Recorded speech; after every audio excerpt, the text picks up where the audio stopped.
As coronavirus hammers the country and the economy, President Trump is focused on the real issue that is painting his border wall.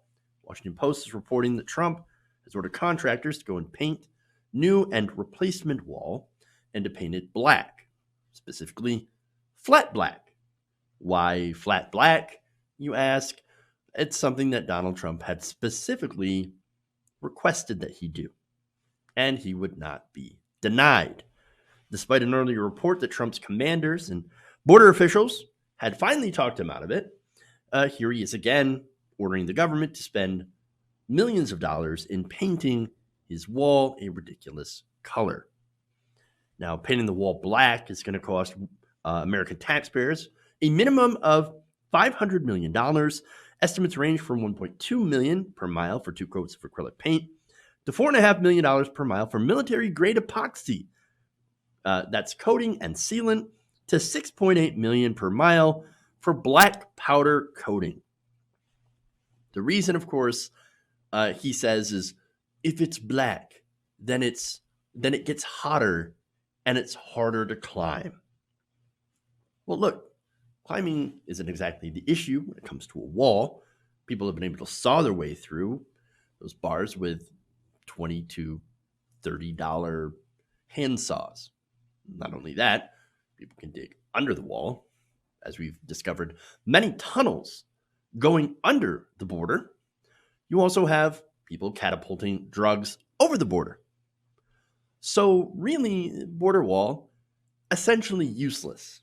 And yet, here we are in the middle of a pandemic in which many people are deciding not to travel anyway for their own safety, painting a wall or paying people to paint a wall with taxpayer money that could be used to go to coronavirus relief, of course.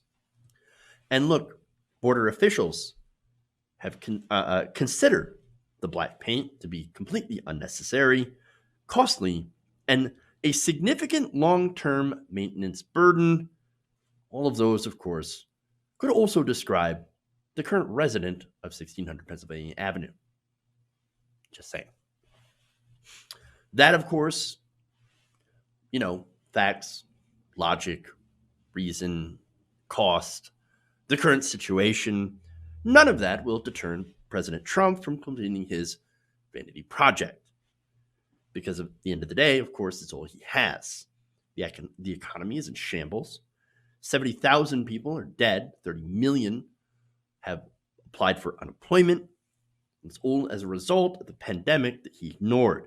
His approval ratings are in the garbage, even as many of his base still continue to hold on and deny reality. The only glimmer of hope for his reelection rests in the Democrats putting an even worse choice up. And they, of course, have been working very hard at doing so. We'll find out if even Joe Biden is enough to sink the Democrats, even compared to this terrible president. This is a desperate move, of course, by a president who is at the same time very easily distracted and searching for any kind of political win. A little bit of red meat to throw to an increasingly cooped up and agitated base. Hey guys, hopefully you enjoyed that free video. Now I'm going to have to ask you a favor. Between the demonetization and the YouTube algorithm messing around with view counts, etc., we're having a hard time adjusting to the new YouTube reality, which is where you guys come in. See, we have a Patreon, patreon.com/TYTNation, set up to help us rely on you guys, the viewers, instead of big corporate ads. Look, you know the show. You know I'm not in favor of big corporations anyway. So help us transition away from relying on the ad model to pay the bills and sign up to be a patron, patreon.com/TYTNation. That goes a long way to help us keep the lights on. And you guys will know that you're supporting independent progressive media.